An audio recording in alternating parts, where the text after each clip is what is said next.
دوستانو السلام علیکم. خدای دې وکړي تاسې ټول به راته روغ یاست. نن د جمعې مبارکه ورځ ده او تاسې به هم جمعه په خیر را پیل کړې وي.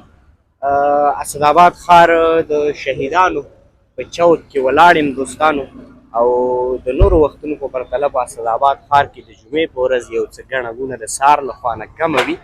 بیا نو پس د وخته یا د جمعې لمونځ چې څوک ادا کړي له هغې وروسته ګڼه ګونه ډېرېږي، ځکه کونړ یو داسې ولایت دی چې ډېری سیلانیان ورته راځي. خو بهرحال زما موضوع نن دا ده چې په اسداباد ښار کې د فلسطین د بېوزله خلکو لپاره خیمه درول شوې ده او د فلسطین د بېوزله خلکو لپاره مرسته راټولېږي.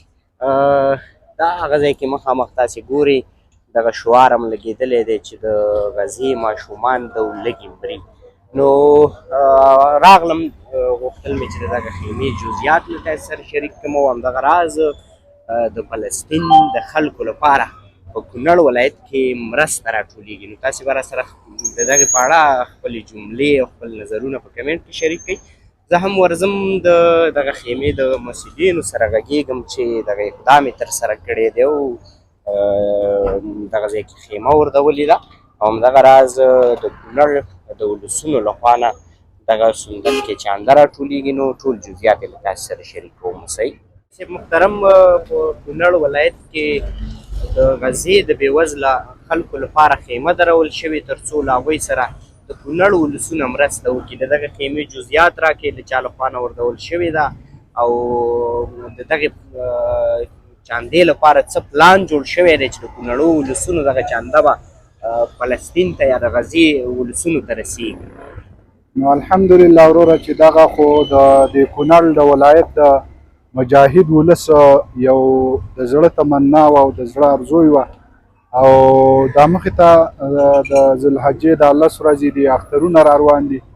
نو دغه مسلمانان چې زموږ او ستاسې ورونه دي، دا د دې مجاهد ولس یو خپل د زړه درد و د زړه خواله وه چې د دې سره شریکه کړه چې د هغوی سره په دې کې کومک وکړي. را روان اخترونه دي، د هغه زموږ او ستاسې ورونه دي، مظلوم مسلمانان دي چې د هغوی سره کومک وکړي. قرآن کریم کې الله رب العزت فرمایي ان تنصروا الله ینصرکم، که تاسې د الله د دین کومک وکړو، د الله د کمزورو مسلمانانو کومک وکړو، به الله به ستاسې کومک وکړي.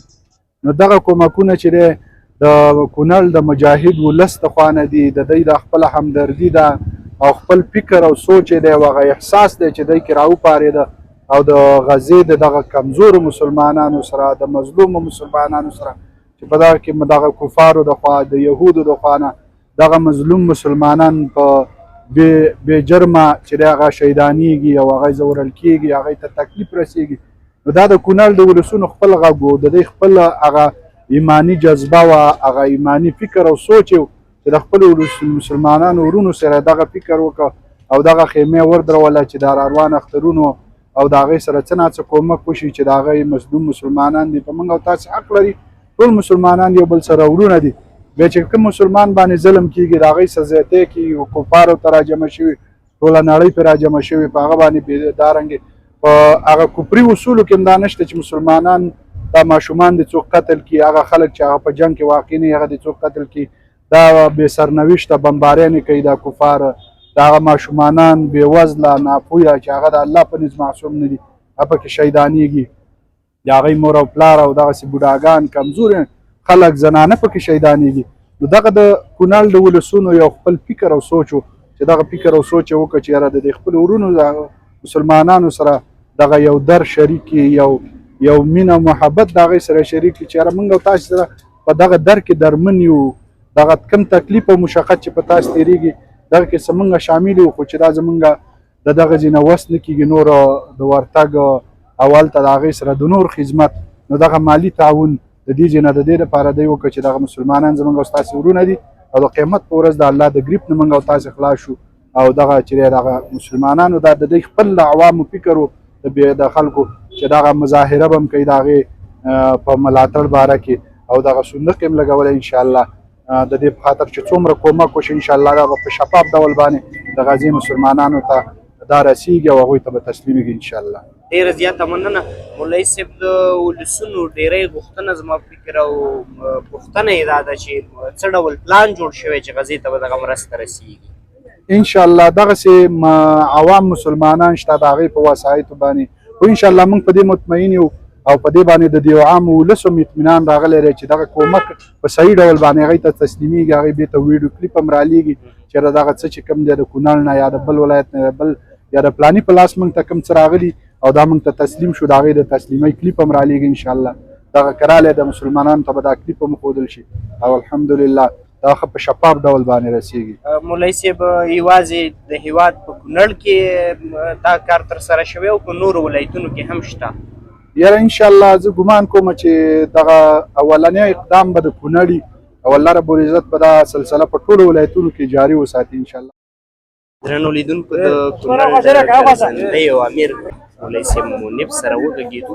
تاسې د هغې خبرې واورېدې. دلته یو بل ځوان ولاړ دی، دې سره هم غږېږو. ستړی مه شې ورور. د کونړ ځوانان خو راته ووایي چې څومره مینه جذبه د یو مسلمان ورور د مرستې لپاره راوتي دي او غواړي په اسداباد ښار کې د هغوی لپاره هم د ملاتړ غږ پورته کړي او هم ورسره مرسته وکړي. بسم الله الرحمن الرحیم. مننه چې راغلئ دغې لاریون ته او همدارنګه دغې بشري مرستو په خاطر راټولولې مرستې چې دي دې ته رسنیز پوښښ ورکوئ.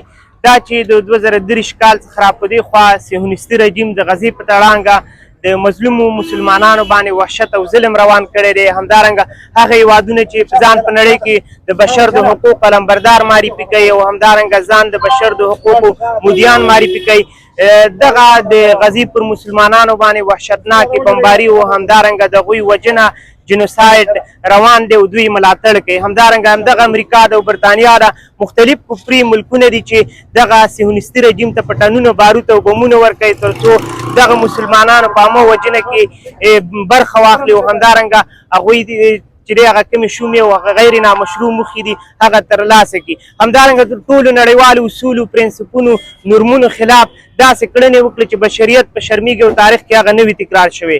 خو تاسو وګورئ د هیومن رایټس ریسرچ یا مثلا هیومن رایټ واچ د بشر حقونو نړیوال څار سازمان راپورونو ته وګورئ یا هغه راپورونو ته وګورئ، همدارنګه ملګرو ملتونو سازمان راپورونو ته وګورئ، همدارنګه نورو مختلفو بشري ادارو هغه تحلیلونه تاسو واورئ، خبرې واورئ. هلته حتی دغه بشري بحران تر دې حده رسېدلی دی چې ماشومان، ښځې، همدارنګه نور زاړه سپین ګیري دا د لوږې سره مخامخ دي. اوبه نشته دی، صحي وضعیت په دغه شکل باندې او همدارنګه کفري نړۍ دغه وحشتونو ته دوام ورکوي. موږ د کونړ مېړنی ولس غیور ولس په دې خاطر باندې راټول شوي وو تر څو نړۍ ته دا وښایو چې دغه مظلوم بیچاره مسلمانان چې دی ستاسو عامه وجنې ښکار ګرځېدلي او همدارنګه د فلسطین بېګناه مسلمانانو ته د عدالت او انصاف میلاو شي او تر څو پورې به دوی خپلو وحشتونو ته دوام ورکوي. دا تقریبا په نړۍ کې 2 میلیارده مسلمانانو احساسات راپاروي او همدارنګه موږ د دې لاریونو او همدارنګه دې مرستې خیمې وردولو نه مو په کل او مجموع کې هدف دا دی چې موږ د غزې د مسلمان او مظلوم ملت څخه خپل ملاتړ اعلان کړو، همدارنګه هغوی ته دا وښایو چې ستاسو په در موږ دردمن یاستو، همدارنګه د یو وجود برخه مو ګڼو.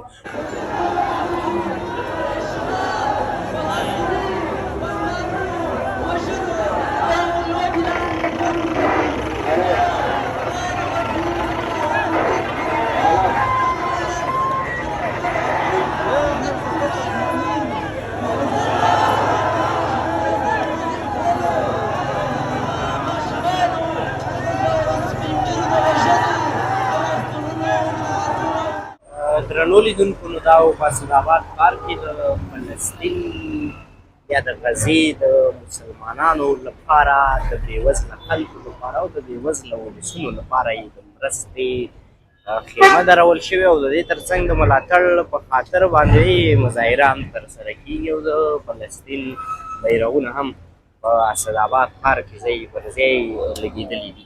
نو تاسې هم را سره خپل نظرونه ور کمنټ له لارې شریک کړئ. د کونړ ولسونه راځي او په دغه صندوق کې خپله چانده اچوي او تر څو د بېوزله خلکو سره مرسته او کومک وکړي.